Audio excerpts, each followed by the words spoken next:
I'm Brigantia Blackbird of the Blackbird Grimoire.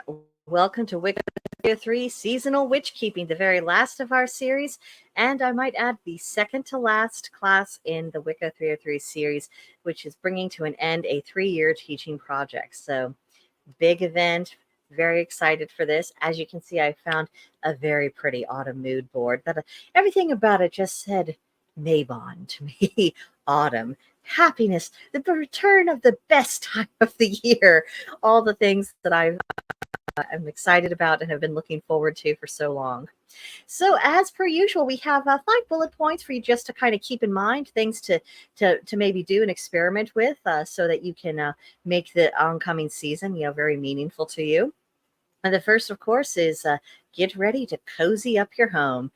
Decorate for autumn, refresh your home protections, and of course, make use of the colors and the themes and the symbols that are really meaningful to you, things that, relate to what's going on in your part of the world at this time of year, or if you're like me, setting a good example for the weather and showing how you wish things looked.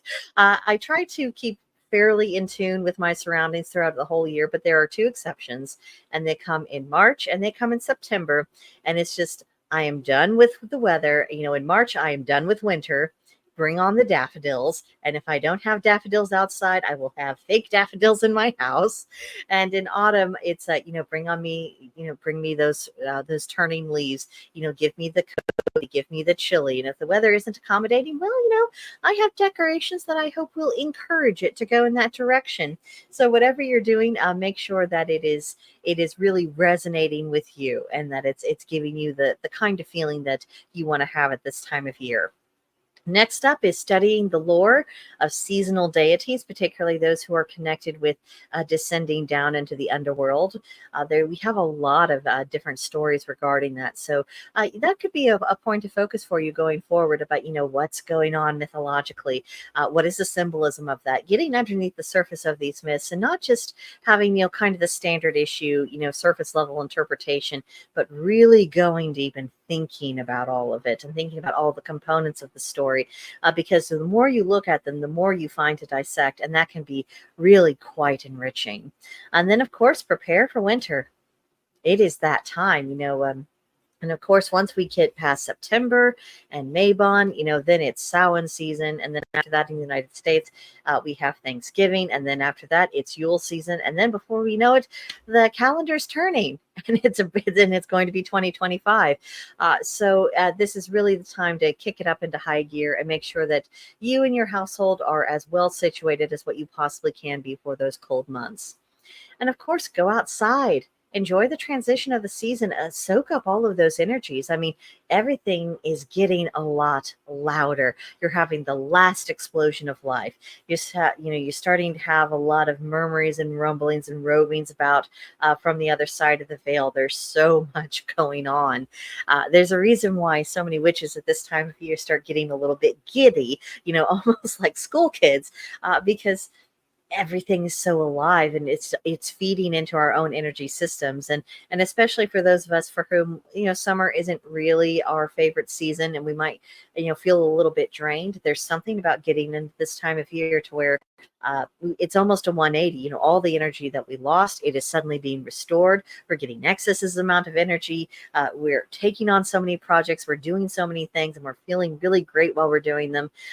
Soak all of that up, restore that connection between yourself and the outside, because the temperatures tend to be a lot more reasonable. You're starting to have those misty overcast days, which can be just so delicious for a variety of magical purposes. And then you also have the bright sunny days, where you have that really deep blue in the sky, and it's starting to contrast with the leaves that are starting to go gold and kind of that burnt orange color, and a few scarlet here and there. There's just this beautiful contrast, and it's so pretty.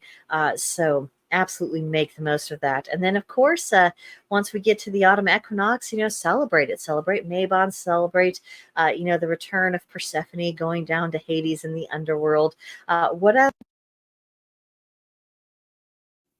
Okay, video's back. Whatever mythological pattern really is speaking to you this year, celebrate that, incorporate that into your rituals, into all of your workings. You have so much to do, so much to enjoy, and really make the most of it. And of course, just because this is the end of, we're coming to the end of Wicca 303, and so we're coming to the end of these seasonal witch keeping segments. Don't feel like this has to be the end of it for you. You can set your own agenda going forward. That's the beautiful thing, because if you've been following along with this for the past 3 years, if you've actually been doing the work, and if you've been doing your own independent research, you have really accumulated a great deal of knowledge and practice and wisdom, and you can set your own agendas going forward. You can, look ahead to the next month and say, okay, what does this really mean to me? What do I want to accomplish? How can I really make the most of the energies that are just there waiting to be used? You can set your agenda. So I would really encourage you to do that.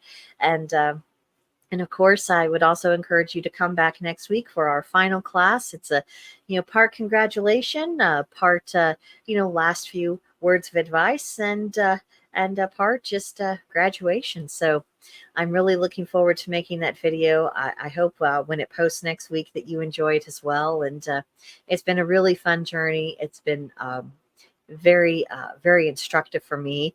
Everything about my life is quite different in a lot of ways from where I was when I started this journey, and no doubt you've had changes in yours. So this is a good opportunity to reflect, and a good opportunity to decide how you're going to chart your course forward. I've made arrangements for what's coming up next on Fridays after this, so I expect to see what I hope you will find an enjoyable change once we get into those Fridays in September. So, but I think that is what I have for you for today. Homework. We've reached the end of homework days. Uh, just enjoy it, and I hope you have fun making your plans. And of course, I will see you here next week on Friday for the final Wicca 303 class, the conclusion of the 3-year Wicca teaching course. And I hope you have enjoyed the ride as much as I have. But bye for now.